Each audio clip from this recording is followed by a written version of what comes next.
Yuhu! Yan guys, umpisa na namin, maligo na kami. Ito, tingnan natin yung tubig, oh. Napakalinis ang tubig. May ganyo ka talaga guys pag nandito ka. Wow! Sobrang lamig. Anong oras na ba ngayon? Pero talagang tagos buto pa rin ang lamig ng tubig, oh.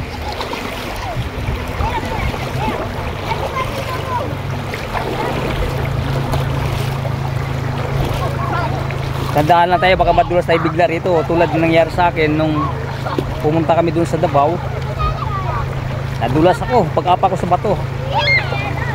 Sinuwerte pa rin ang cellphone natin dahil hindi ko na itukod, ang kabilang kamay ko lang na itukod. Yan, si Sky. Ano kay? Malamig? Malamig ba?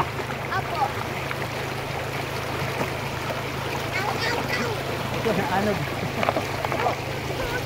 Malakas ang agos guys. Tangay si baby, oh.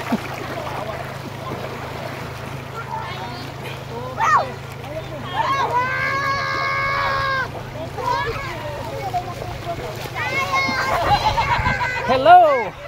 Nandito na kami sa River Ranch. Yan, kung may time kayo, pasyal din kayo dito sa napasyalan namin. Ito ay part of Tanay.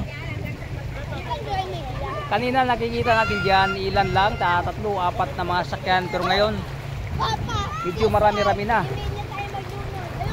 Yan lang nauna kayo ng puti. Wala pa yung green. Ito, nandito na rin to kanina.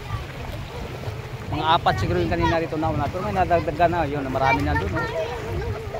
Yan, mag-overnight na rin yung mga yan, tulad din namin. Ayun na kayo rito, tampisaw na po tayo rito sa napakalamig na tubig. Galing sa bundok ng tubig na to. Ito nga po kung si Sansan, oh. San? Oh, patay tayo dyan. Binabato mo si daddy, ah. Sansan kanina bagay sila. Nag-ano sa lamig kay puti.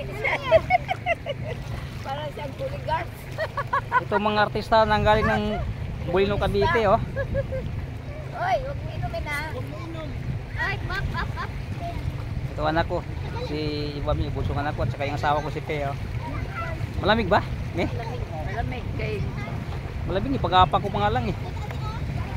Kaya dito kahit na mainit ang sikat ng araw, parang hindi apektado ang lamig ng tubig. Nanggaling sa bundok kasi itong tubig na to. Kaya kung makikita natin guys, tulad ng sinasabi ko dito ay napaikutan ng bundok. Ikot ko lang yung camera para makita natin. Yan ha, bali na sa gitna itong River Ranch. Itong anak ko si Glibert, mga apo ko nandoon sila. Yan o, iikot ko lang ha. Ito, magdadive na si Mrs. ko. Yun.